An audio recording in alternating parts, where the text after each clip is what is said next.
Seorang pria yang sudah menikah menghabiskan sore dengan wanita lain.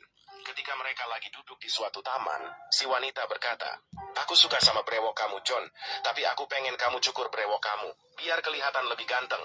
Jono menjawab, "Maaf sayang, aku nggak bisa. Istri aku suka banget sama brewok ini. Nanti kalau aku cukur bisa habis aku dimarahin sama dia." Si wanita kemudian memohon, "Please sayang, aku mohon sama kamu cukur ya." "Gak bisa sayang, istri aku suka banget sama brewo ini." Si wanita terus memohon. Jono menarik nafas. Setelah berpikir, akhirnya Jono menyerah. Dia kemudian mencukur brewoknya ditemani si wanita. Setelah pulang, Jono diam-diam masuk ke kamar. "Waduh, mati gue kalau ketahuan," pikirnya. Untungnya si istri sudah tidur. Dia langsung merebahkan diri di samping istrinya. Tiba-tiba si istri memegang-megang wajah Jono yang sudah tidak memiliki brewok. Dengan setengah sadar, istrinya berkata, "Rudy, kok kamu masih di sini? Suami aku sebentar lagi pulang loh." Sepasang suami istri menjadi terkenal karena tidak pernah bertengkar selama 25 tahun. Seorang wartawan menemui mereka untuk mencari tahu rahasia pernikahan bahagia mereka. Wartawan bertanya ke suami, "Pak, ini luar biasa. Gimana caranya bisa nggak pernah bertengkar?" Sang suami mulai bercerita tentang bulan madu mereka. "Waktu itu setelah bulan madu, kami pergi berkuda. Saya beruntung saya dapat kuda yang jinak, sedangkan istri saya dapat kuda yang liar. Saat istri saya sedang menunggangi kudanya, kudanya mulai melompat-lompat, dan dia terjatuh. Dia menepuk kudanya sambil berkata, 'Satu kali.' Terus dia naik lagi. Gak lama setelah itu, kudanya kembali bertingkah, yang menyebabkan istri saya terjatuh lagi. Dia tetap tenang dan menepuk kudanya lagi sambil berkata, 'Dua kali.' Sekali lagi dia naik ke kudanya. Dan lagi-lagi kudanya kembali bertingkah liar yang membuat istri saya terjatuh lagi. Istri saya mengeluarkan pistol dan menembak mati kuda itu. Saya sangat syok dan bertanya, 'Apa yang kamu lakukan? Kamu nembak kuda itu? Kamu kenapa sih?' Istri saya menatap saya dan berkata, 'Satu kali.'" Seorang pendeta mendatangi barbershop. Setelah memotong rambutnya, dia bertanya, "Berapa yang harus saya bayar?" Tukang cukur menjawab, "Oh, tidak perlu, Pak. Saya senang melayani orang yang telah bersedia melayani Tuhan." Esoknya dia mendapatkan kiriman 12 buku-buku agama dari pendeta tersebut sebagai ucapan terima kasih. Keesokan harinya, seorang polisi mendatangi barbershop. Setelah memotong rambutnya, dia bertanya, "Saya harus bayar berapa?" "Oh, tidak perlu, Pak. Saya senang melayani orang yang telah bersedia melayani masyarakat." Esoknya dia mendapatkan kiriman 12 kue donat dari polisi tersebut sebagai ucapan terima kasih. Keesokan harinya, seorang anggota DPR mendatangi barbershop. Setelah memotong rambutnya, dia bertanya, "Berapa yang harus saya bayar?" "Oh, tidak perlu, Pak. Saya senang melayani orang yang telah bersedia melayani negara ini." Esoknya 12 anggota DPR lain ngantri di depan barbershopnya. Ada pasangan yang baru menikah. Sang istri berkata kepada suaminya, "Sayang, aku belum berpengalaman dan tidak tahu apa-apa tentang bercinta. Bisa kamu jelasin dulu?" Suaminya menjawab, "Oke sayang, begini. Kita anggap saja punya kamu sebagai penjara dan punyaku sebagai tahanan. Jadi yang kita lakukan adalah memasukkan tahanan itu ke dalam penjara. Kemudian mereka pun mulai bercinta untuk pertama kalinya." Setelah selesai, suaminya tersenyum puas. Tiba-tiba istrinya menyenggolnya dan berkata, "Sayang, tahanan itu sepertinya udah kabur." Suaminya tersenyum berkata, "Kalau gitu kita harus memenjarakannya lagi." Mereka pun bercinta lagi untuk kedua kalinya. Setelah selesai, suaminya ingin menghidupkan robotnya. Tapi sang istri benar-benar menikmati pengalaman barunya. Sambil tersenyum dia berkata, "Sayang, tahanannya kabur lagi." Dengan kaki yang lemas, suaminya bangkit lagi untuk melakukannya. Setelah selesai, dia berbaring di tempat tidur dengan sangat kelelahan. Tak lama, istrinya menyenggolnya lagi dan berkata, "Sayang, tahanan itu kabur lagi." Dengan lemas, suaminya menoleh berteriak, "Hei, ini bukan hukuman seumur hidup. Seorang wanita menghabiskan 100 juta rupiah untuk operasi wajah agar terlihat lebih muda." Dalam perjalanan pulang, dia menghentikan pria random dan bertanya, "Permisi, menurut Anda berapa umur saya?" Pria itu menjawab, sekitar 35 tahun." Wanita itu merasa senang dan berkata, "Saya sebenarnya 47 tahun." Setelah itu dia pergi ke McDonald untuk makan siang dan menanyakan pertanyaan yang sama kepada kasir. Kasir menjawab, "Kira-kira sekitar 28 tahun." Wanita itu merasa lebih senang dan berkata, "Saya sebenarnya 47 tahun." Kemudian dia pergi ke taman dan melihat seorang kakek duduk sendirian. Penasaran, dia bertanya hal yang sama padanya. Kakek itu berkata, "Umur saya 82 tahun, dan penglihatan saya sudah tidak bagus. Tapi dulu saya punya cara untuk mengetahui umur seorang wanita. Kalau saya bisa merasakan gunung kembar Anda, saya bisa tahu umur Anda dengan tepat." Wanita itu berkata, "Apa-apaan ini?" dan membiarkan kakek itu menyentuhnya. Setelah meraba-raba selama 5 menit, kakek itu berkata, "Umur Anda 47 tahun." Wanita itu terkejut dan bertanya, "Itu luar biasa, bagaimana Anda bisa tahu?" Kakek itu menjawab, "Saya berdiri di belakang Anda saat mengantri di McDonald. Suatu hari di pesawat ada 200 penumpang, tetapi hanya ada 40 makanan yang dibawa. Penerbangan itu akan memakan waktu hampir 10 jam, yang membuat situasinya semakin sulit. Untungnya, ada pramugari yang cerdas mendapatkan ide. Beberapa jam setelah penerbangan, dia mengumumkan dengan sedikit gugup. Hadirin sekalian, mohon maaf, telah terjadi kesalahan besar pada layanan catering bandara kami. Saya tidak tahu bagaimana ini bisa terjadi. Penerbangan ini memiliki 200 penumpang, dan sayangnya kami hanya memiliki 40 makanan. Saya benar-benar minta maaf atas kesalahan dan ketidaknyamanan ini. Setelah semua penumpang mulai tenang, pramugari itu melanjutkan. Siapapun yang dengan baik hati menyerahkan makanannya agar orang lain bisa makan, akan mendapatkan minuman beralkohol gratis tanpa batas selama penerbangan ini. Meskipun tidak semua penumpang dapat makan, mereka tidak ada yang komplain. Pengumuman berikutnya datang 90 menit kemudian. Sekali lagi kami mohon maaf sebesar-besarnya atas kesalahan ini. Kami jamin hal ini tidak akan terjadi lagi. Tapi jika ada yang ingin mengubah pilihan, kami masih memiliki 39 makanan yang tersedia. Pada suatu hari yang istimewa, sepasang suami istri bersama anak tunggal mereka sedang merayakan ulang tahun pernikahannya ke-10.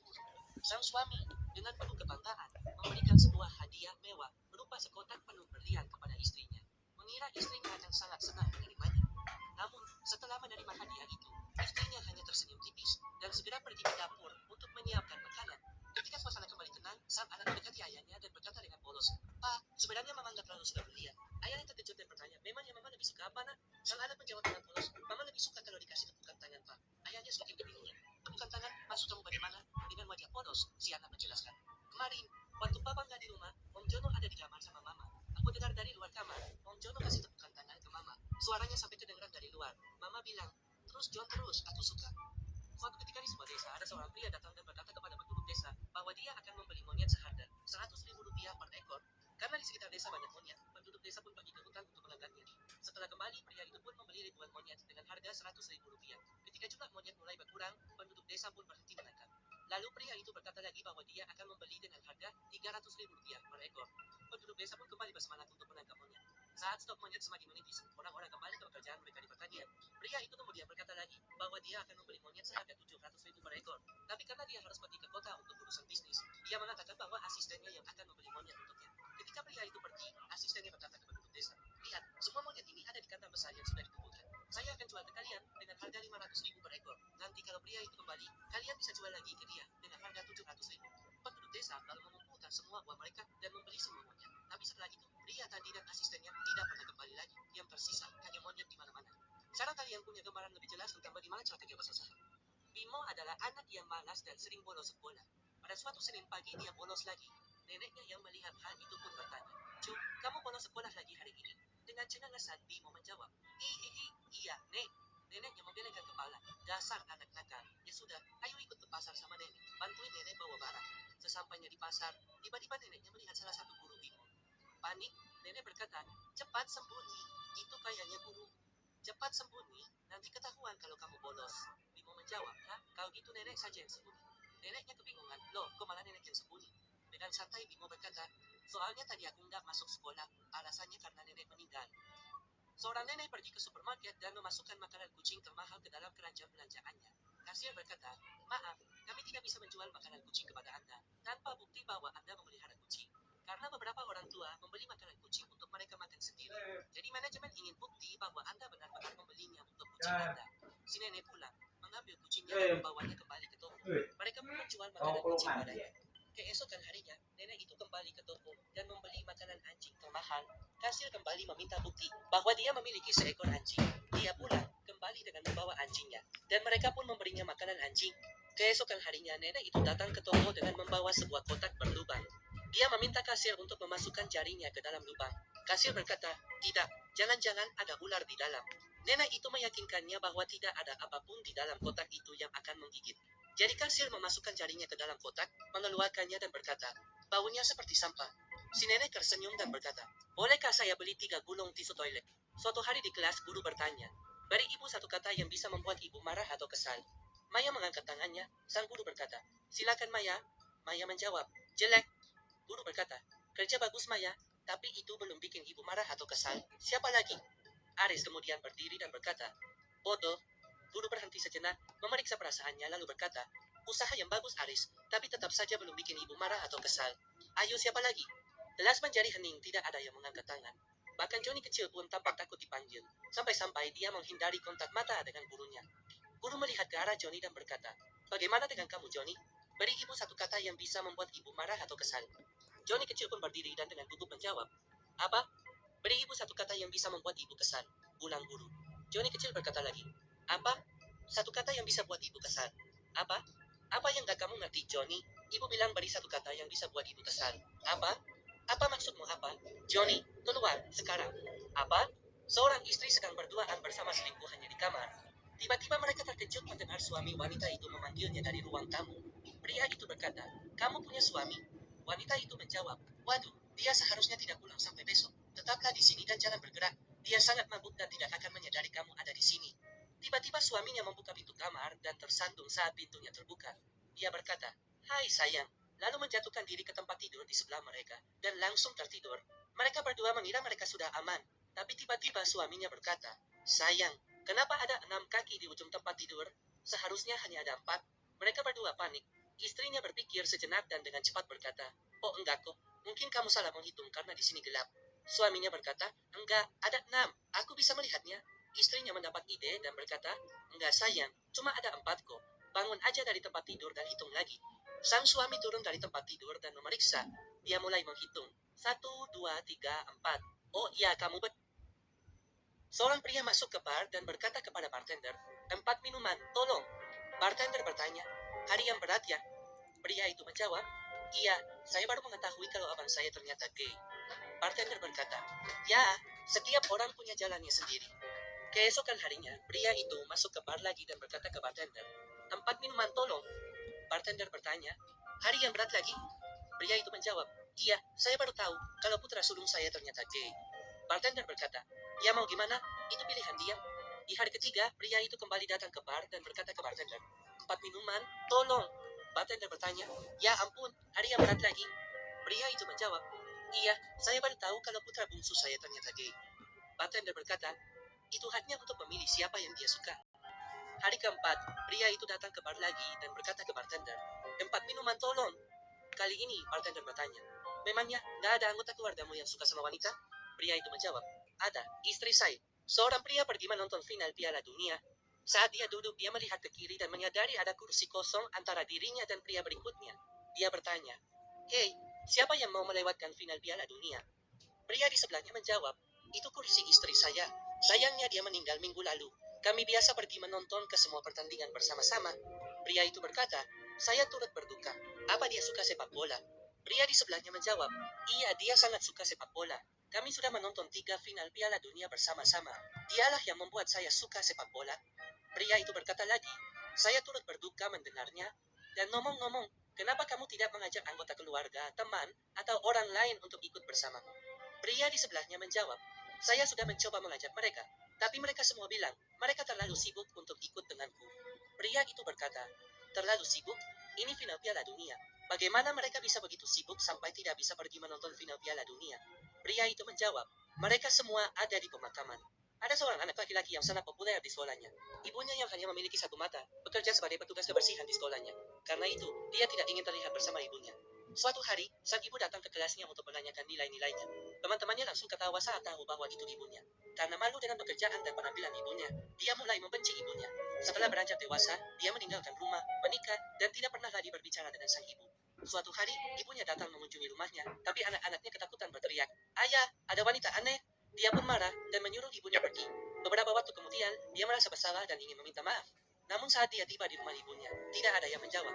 Setelah bertanya ke tetangga, dia baru tahu kalau ibunya sudah meninggal. Di dalam rumah, dia menemukan sebuah surat dari ibunya. Air matanya mulai mengalir saat membaca isi surat itu yang berbunyi, "Nak, saat kamu berusia 4 tahun, kamu dan ayahmu mengalami kecelakaan mobil. Ayahmu meninggal, dan kamu kehilangan satu mata. Ibu tidak ingin kamu dibully di sekolah, jadi ibu memberikan satu mata ibu untuk kamu. Selama ini kamu telah melihat dunia melalui mata ibu. Ibu sangat menyayangimu, nak." Suatu sore, seorang anak kecil sedang bermain di halaman belakang rumah kakeknya. Tiba-tiba, dia melihat ada seekor cacing tanah yang sedang berusaha masuk kembali ke dalam lubangnya. Dia berkata, "Kakek, saya yakin saya bisa masukkan kembali cacing itu ke dalam lubangnya."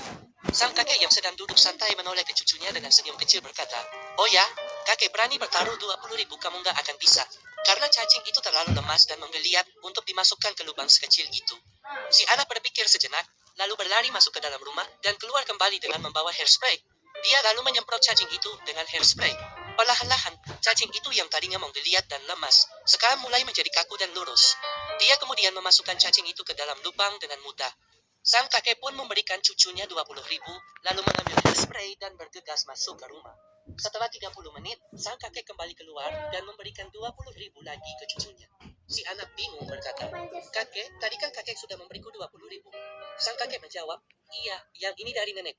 Ada seorang pria yang baru diterima bekerja di sebuah kebun binatang. Tak lama setelah dia bekerja, satu-satunya gorila di kebun binatang itu mati karena usia. Masalahnya, gorila itu adalah daya tarik utama, dan kebun binatang tidak mau kehilangan pengunjung. Pemilik kebun binatang pun memanggil pekerja baru itu dan berkata, 'Kalau saya tambah gajimu 1 juta sehari, mau nggak kamu pakai kostum gorila ini dan pura-pura jadi gorila di kandang? Hanya sampai kita bisa beli gorila baru.' Setelah berpikir sejenak, si pria akhirnya setuju meskipun ragu. Besoknya dia mulai bekerja sebagai gorila dan langsung jadi tontonan favorit. Selama beberapa minggu, kandangnya selalu ramai, tapi akhirnya pengunjung mulai berkurang. Pemilik kebun binatang berkata, 'Kita perlu bikin orang tertarik lagi. Kalau berhasil, saya tambah 1 juta lagi buat kamu.' Besoknya, dengan mengenakan kostum gorila, dia mendapatkan ide. Dia mulai memanjat kandang dan bergelantungan di atas kandang singa. Orang-orang yang menonton langsung panik, kagum, dan mereka tidak percaya dengan apa yang mereka lihat. Tiba-tiba, tali jaring yang dia pegang putus, dan dia terjatuh ke dalam kandang singa. Dia pun berteriak, 'Tolong, tolong!' Tiba-tiba singa itu mengumpat ke arahnya lalu berbisik, 'Shh, diam, nanti kita berdua dipecek.' Seorang wanita menemukan sebuah lampu ajaib dan penasaran. Ia menggosoknya. Tiba-tiba jin muncul di hadapannya. 'Bolehkan aku meminta 3 permintaan?' tanya wanita itu penuh harap. Jin menghela napas dan menjawab, 'Maaf, zaman sekarang tidak mudah. Dengan harga-harga yang naik dan upah yang rendah, aku hanya bisa memberikan 1 permintaan. Jadi, apa yang kau inginkan?' Wanita itu menjawab, 'Aku ingin perdamaian di Timur Tengah. Lihat peta ini, buat negara-negara ini berhenti berperang.' Jin memandang peta itu lama, lalu berkata, 'Negara-negara ini sudah berperang ribuan tahun. Aku memang kuat, tapi tidak sehebat itu. Minta yang lain saja.' Wanita itu berpikir sejenak dan berkata, 'Baiklah, kalau begitu. Seumur hidupku, aku belum pernah menemukan pria yang tepat. Aku ingin seorang pria yang perhatian, suka memasak, rajin bersih-bersih, perkasa di tempat tidur, cocok dengan keluargaku, tidak terlalu suka nonton bola, dan setia padaku.' Jin menghela napas lebih dalam lalu berkata, 'Sini biar aku lihat peta itu sekali lagi.' Seorang pemilik rumah bordil melihat ada seorang